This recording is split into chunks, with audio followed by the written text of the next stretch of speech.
welcome back to my channel. I hope you all are doing great. मैं भी बहुत अच्छी हूँ and welcome back to yet another travel series.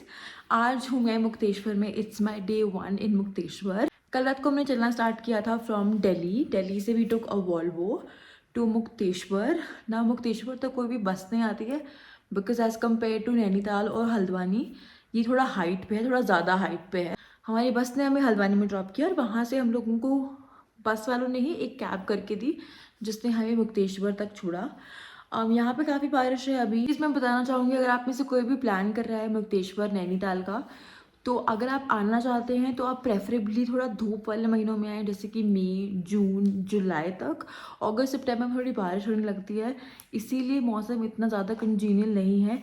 दो because ये एक हिली एरिया है तो यहाँ पे बहुत अच्छा कोहरा छाया हुआ है. You see the clouds, you see the mountains. But better ये होगा कि आप नॉन बारिश वाले टाइम पे आए. Even we were thinking about this, but अब हम आ चुके हैं तो we can't do anything about it. But the moment we reached the property here and I am going to give you a complete property tour, हमारी पूरी की पूरी थकान मिट गई. हम लोग गीले हो गए थे बारिश की वजह से. हम लोगों को कोई गाड़ी नहीं मिली थी बिकॉज यहाँ पे एक और बड़ा चैलेंज है पब्लिक ट्रांसपोर्ट. प्लेन एरियाज़ की तरह यहाँ पे कोई ऑटो, कोई ऊबर वूबर नहीं चलता है, कुछ भी नहीं चलता है मुक्तेश्वर साइड में.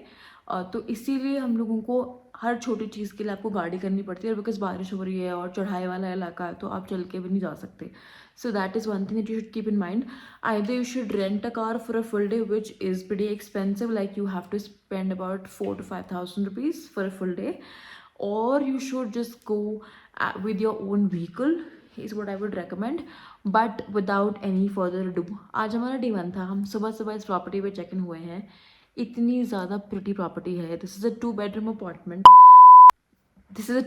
apartment. द बाहर का व्यू इज़ अमेजिंग. अभी क्योंकि बहुत बारिश हुई है आज तो पूरा कोहरा हो रखा है, but still it's just such a breathtaking, such peaceful property. हमें कोई आवाज़ नहीं आ रही आसपास की.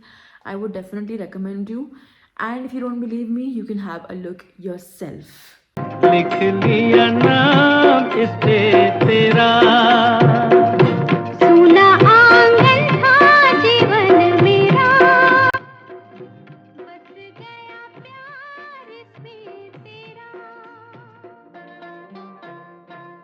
अब दिस कोड बाबू मुशायद ज़िंदगी बड़ी होनी चाहिए, लंबी नहीं. उसके बाद यार this huge wall, a nice kitchen with such a nice lighting. The best part is कि यहाँ पे बहुत ज़्यादा ध्यान दिया गया है in little details. You will be able to see such a nice antique mirror. ये दूसरा रूम है but that's very messy right now क्योंकि हमने बहुत सारा सामान रख दिया है. This is the kitchen. Kitchen has everything right from gas to oven to toasters. थोड़ा बहुत चाय वाय का सामान भी उन्होंने रखा है विच इज़ सो स्वीट. बर्तन भी हैं. Then we have this particular hall area. इससे बाहर का पूरा व्यू दिखता है. अभी पूरा कोहरा है इसलिए कुछ नहीं दिख रहा, बट बहुत सुंदर, बहुत ही एंटीक वे में ये बनाया गया है. Like I love this place in pictures. And to be honest हम ये डिस्कस कर रहे थे कि रियलिटी में तो ये पिक्चर से भी बहुत ज़्यादा अच्छा है बिकॉज इसमें एक तो बहुत ज़्यादा स्पेस है और इतनी ज़्यादा प्रिटी ये लग रही हैं सारी फ़ोटोज़. इतनी थॉटफुली इसको डेकोरेट किया गया है इस पूरे प्लेस को. बाहर का भी मैंने आपको दिखा दिया इज़ इम्पेक्केबल. ये बड़ा सा टीवी है. यहाँ पे गेम्स हैं. दिस इज़ कैरम, चेस है. यहाँ पे गेमिंग पैड भी है. वहाँ पे तंबोला की चीज़ें रखी है. Now I am gonna show you the master bedroom of this villa. Bedroom, this is the cosy master bedroom. इसके यहाँ पे मैं बैठ के ऑफिस का काम कर रही थी. मेरा लैपटॉप यहीं पड़ा है बिकॉज यहाँ से इतना सुंदर व्यू था.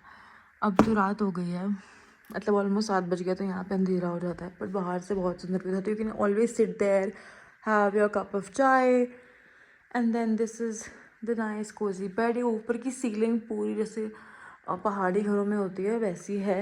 Very nice table. साइड में आपको काम वाम करना है. The bathroom is super clean, super nice. Very little things kept in mind. मुझे बहुत ही क्यूट लगा है यहाँ पे. इन्होंने कुछ अच्छी बुक्स भी रखी हैं. So think and grow rich if you just want to have your own time, sit beside the window, see a movie, और maybe just go and read a book. Iron भी दिया हुआ, again very thoughtful. बहुत ही ज़्यादा cute yet Cozi space है ये. मुझे बहुत ही पसंद आया. बेसिक चीज़ें ये लोग खुद भी बना के खिला देते हैं, जैसे कि मैंने भी कॉफ़ी और आलू का पराठा मंगवाया था। एक नाइस ओवन है, अगर आप घर से खाना लेके आए आपको वो गर्म करना है उसके लिए, और एक हॉट केस भी अगर आपको कुछ रखना है उसके लिए। थोड़ा बहुत आपका बेसिक किचन का सामान है, आरओ है, प्रॉपरली सब कुछ रखा हुआ है। यहाँ पे कुछ ग्लासेस है, अगर आपको रात में ड्रिंक वगैरह करनी है, चाय वगैरह पीनी है। The property is just so well thought. This is the view बाहर से, इतना ज़्यादा सुंदर, इतना ज़्यादा प्लेजेंट है। अभी बारिश हो रखी है काफ़ी ज़्यादा, तो पूरा कोहरा छाया हुआ है, but these are all mountains, very very pretty. अभी रात हो गई है तो यहाँ पे थोड़ी सी लाइट्स भी इन्होंने ऑन कर दिया है। यहाँ पे आगे भी विलास है, पीछे भी विलास है। ये एक सिंगल बेडरूम विला है, और ये वाला जो हमारे पास है ये एक डबल बेडरूम विला है। तो अगर आप 4-5 लोग भी हो तो आप आराम से यहाँ पे आ सकते हो। ये बाहर से ऐसा दिखता है, बट अंदर से इट्स ब्रेथ टेकिंग, इतना पीसफुल है। यहाँ पे आप देख सकते हो ये गोभी, आई थिंक कैबेज की फसल है, प्लांट्स हैं, टू मच ऑफ ग्रीनरी, दो ज़्यादा mountains. Hello guys, today is our day 2 at Mukteshwar and आज हम लोग कवर करने वाले हैं मुक्तेश्वर धाम और कैंची धाम। मेरा सबसे ज़्यादा इम्पोर्टेंट पॉइंट जो था, जहाँ मेरे आने का मन बहुत बहुत टाइम से था, और फाइनली ट्रिप बन गई। मौसम अभी भी धुंधला है, बारिश हो रही है काफ़ी ज़्यादा। मेरा बिल्कुल मन नहीं कर रहा है इस प्रॉपर्टी को छोड़ के जाने में, क्योंकि इतनी ज़्यादा सुंदर है। But I have to go. आज मेरा चेक इन एक दूसरी प्रॉपर्टी में है, वो भी मैं आपको पूरी दिखाऊंगी। बट उससे पहले मैं आपको लेके चलती हूँ आज के दिव्य दर्शन, जो कि है मुक्तेश्वर धाम और कैंची धाम के, जो कि बहुत बहुत बड़े लोग जैसे स्टीव जॉब्स, विराट कोहली, इन लोगों के द्वारा भी विजिट किया जाता है। So let me take you on the day 2 of our Mukteshwar Dham trip. Let's go. हम जहाँ भी जाएँ हमें कैलाश ज़रूर मिल जाते हैं, तो विला कैलाश में अपना पहला दिन निकालने के बाद हम जा रहे हैं शिव जी के सबसे पौराणिक धाम मुक्तेश्वर धाम में। नैनीताल से लगभग 50 किलोमीटर दूर है ये प्राचीन शिव धाम मुक्तेश्वर महादेव मंदिर, जहाँ माना जाता है कि भगवान शिव ने एक असुर का संहार किया और उसे मोक्ष प्रदान किया। इसी कारण इस स्थान का नाम पड़ा मुक्तेश्वर, अर्थात मोक्ष देने वाले भगवान। ये मंदिर लगभग 350 साल पुराना है। मान्यता है कि यहाँ ध्यान और पूजा करने से मन को शांति मिलती है और जीवन के सारे कष्ट दूर होते हैं। अब हम निकल पड़े थे उस जर्नी के लिए जिसके लिए मैं नैनीताल आई थी। मेरा बहुत सालों से मन था कि मैं मुक्तेश्वर धाम आऊँ, पर आने का मौका ही नहीं मिल पा रहा था, बट फाइनली बुलावा आ गया था। इस धाम की स्थापना नीम करोली बाबा ने 1960 के दशक में की थी। बाबा हनुमान जी के महान भक्त थे और उनकी कृपा से ही यह स्थान साधना, सेवा और शांति का केंद्र बना। ये हनुमान जी का बहुत शक्तिशाली मंदिर है और नीम करोली बाबा की समाधि भी है। और सिर्फ इंडिया में ही नहीं, यहाँ बाहर से भी बहुत लोग आते हैं। एप्पल के संस्थापक स्टीव जॉब्स और फेसबुक के मार्क ज़करबर्ग ने भी यहाँ पर आकर प्रेरणा प्राप्त की है। तो मैं भी आ गई अपने जीवन में थोड़ी सी प्रेरणा प्राप्त करने। तो अगर आपको कभी भी लग रहे हो कि आप हताश हैं या आपका कोई काम नहीं बन रहा है, तो आपको यहाँ पर ज़रूर आना चाहिए। यहाँ पे बहुत ही पावरफुल फोर्सेस हैं, बहुत ही अच्छी पॉजिटिव एनर्जी है, और सबसे ज़्यादा मन को सुकून देने वाला एनवायरनमेंट है। लोग कहते हैं कि अगर यहाँ मन से मनोकामना मांगी जाए तो वो ज़रूर पूरी होती है। पास की दुकान से कुछ लड्डू लेकर हम चल पड़े थे नीम करोली बाबा के दिव्य दर्शन करके वापस अपनी दूसरी डेस्टिनेशन, जो थी नैनीताल। लगभग 18 किलोमीटर दूर है Nainital, the city of lakes. माना जाता है कि सती माता के नेत्र इस जगह पर गिरे थे और एक बहुत बड़ी नैना देवी झील और नैना देवी मंदिर का निर्माण हुआ था। लेके चलती हूँ आपको इस जर्नी पे। तो मैंने मुक्तेश्वर में डे 1 स्पेंड किया था, अब डे 2 है नैनीताल में। हमारे जिस प्रॉपर्टी के सामने नैनीताल लेक है, इतना ब्रेथ टेकिंग लेक, मैंने अपनी लाइफ में इतनी लेक्स देखी हैं, पर इतना प्रिटी लेक मैंने कभी नहीं देखा है। So I am gonna show you how the Nainital lake looks like. मैं भी जा रही हूँ नैनीताल लेक में बोटिंग करने। I will quickly change into an aesthetic outfit, because मुझे उस पूरे व्यू में बहुत ज़्यादा एस्थेटिक पिक्चर्स चाहिए। रोड पे कुछ बहुत ही ज़्यादा डिशेस खाने वाले रेस्टोरेंट्स हैं, so I am gonna be trying those restaurants. सारी छोटी छोटी डिटेलिंग है, ये खड़ाऊ रखे हैं इन्होंने यहाँ पे। उसके बाद ये इतना प्यारा सा मिरर है जिसके पास इन्होंने दिया हुआ ये हेयर ड्रायर, एक नाइस ड्रेसिंग टेबल, और ये कुछ कल्चरली इंस्पायर्ड पिक्चर्स हैं जो कि अगेन बहुत अच्छी हैं। उसके बाद मेरे पास काफ़ी सारा स्पेस है यहाँ पे बैठने के लिए भी, और ये जो डोर के पीछे लिखा है ये मुझे बहुत अच्छा लगा। ओवरऑल अगर आपको लेक व्यू के साथ, लिटरली इस प्रॉपर्टी के सामने पूरी की पूरी नैनीताल लेक है चाहिए, तो ये प्रॉपर्टी बेस्ट है। This is my outfit and I am going for boating in the Nainital lake. Delhi से 300 किलोमीटर दूर in the lap of Kumaon Himalayas lies Nainital, a place where nature and divinity flow together. और कभी कभी जिंदगी की भागदौड़ से दूर जाना अच्छा लगता है, और जब वो रास्ते नैनीताल के हों, बादलों में ढके, हवा में ठंडक और चारों ओर फैली हरियाली, तो हर कदम एक सुकून बन जाता है। झील के किनारे बहती ठंडी हवा, पहाड़ों की गोद में बसा ये शहर जैसे हर चिंता को भुला देता है। यहाँ की सड़कों पर चलते हुए ऐसा लगता है जैसे आपकी दुनिया से नहीं, खुद से जुड़ रहे हैं। यहाँ के फेमस मॉल रोड पर जब मैं पहुँची तो यहाँ पे जो शॉप्स थी और उनमें जो कलेक्शन था, मैं उसको देख के अपने आप को लिटरली कंट्रोल ही नहीं कर पाई कि मैं कौन सी शॉप में ना रुकूँ। यहाँ पे लेक के साथ में इतने टाइनी कैफ़ेज़ हैं जो इतने एस्थेटिक हैं and with a view that just feels like a true blessing. ऐसा लग रहा था कि बादल नीचे आ गए हैं और मेरे दिल को बहुत पीस मिल गया। फिर मैंने करी बोट राइड और इससे ज़्यादा सीनिक बोट राइड मैंने कहीं नहीं देखी थी। मुझे एक शॉप भी मिली जहाँ पे कैंडल्स 10-10 रुपए की मिल रही थी, वो भी इतनी ज़्यादा सुंदर। यहाँ पे हैंडमेड कैंडल्स का काम बहुत ज़्यादा होता है पूरे शहर में और आपको ये गिफ्टिंग के लिए काफ़ी कुछ मिल जाएगा। हम लोग शाम के टाइम बाहर निकले थे तो शाम के टाइम जो पूरा सिटी व्यू होता है माउंटेन्स का और ट्विंकलिंग लाइट्स का, वो बहुत सुंदर था। चलते चलते हमें दिख गया ये गुरुद्वारा, जहाँ हमने सोचा कि हम अगले दिन सुबह आएंगे बिकॉज़ अगले दिन मेरा बर्थडे था, तो मैं गुरुद्वारा जाना बहुत पसंद करती हूँ। यहाँ की पूरी मार्केट में कश्मीरी शॉल्स, वुलन कैप्स, बहुत सुंदर bag, shoes, earrings, wooden handicrafts, काफ़ी सारी चीज़ें अवेलेबल थी। मैंने अपने घर वालों के लिए थोड़ा सा सामान लिया और उसके बाद इतनी भूख लग रही थी और चलते चलते हमने देखा नैना देवी मंदिर। वो विजुअल इतना पीसफुल था कि दिल बस वहीं रुक गया। Next day was my birthday, तो मैंने सोचा कि सुबह जल्दी उठकर नैना देवी माँ के और कृष्ण भगवान जी के दर्शन ले लूँगी, उसके बाद गुरुद्वारे में जाऊँगी, तो उससे perfect start to my day हो ही नहीं सकता। मैंने सुना था कि मंदिर के सामने वाली मार्केट के momos are the best in the whole Nainital, तो डिनर के लिए वहीं गए, थुपका और मोमोज ऑर्डर किए। क्राउड इतना ज़्यादा था वहाँ पे कि हमें एक्चुअली वेट करना पड़ा, बट ऑनेस्टली खाने के बाद मुझे लगा कि यहाँ का खाना ओवर प्राइस्ड भी है और ओवर हाइप्ड भी, बट कोई चॉइस ही नहीं थी क्योंकि यहाँ पे एक्चुअली 3-4 शॉप्स ही थी खाने की। तो हमने ये भूटानी मोमोज ऑर्डर किए जो कि काफ़ी अलग लग रहे थे, बट ऑनेस्टली इनका टेस्ट कुछ खास नहीं था। फिर मैं आ गई वापस hotel room. Next day early morning ready होके मैं फिर से पहुँच गई मॉल रोड पर, इस बार मंदिर जाने के लिए स्पेसिफिकली। और सुबह सुबह भी ना उठते ही इतना सुंदर व्यू था इस पूरे एरिया का। हमारा होटल मॉल रोड पर ही था तो हम लोगों को ज़्यादा मेहनत नहीं करनी पड़ी, थोड़ा सा चल के हम पहुंच गए नैना देवी मंदिर।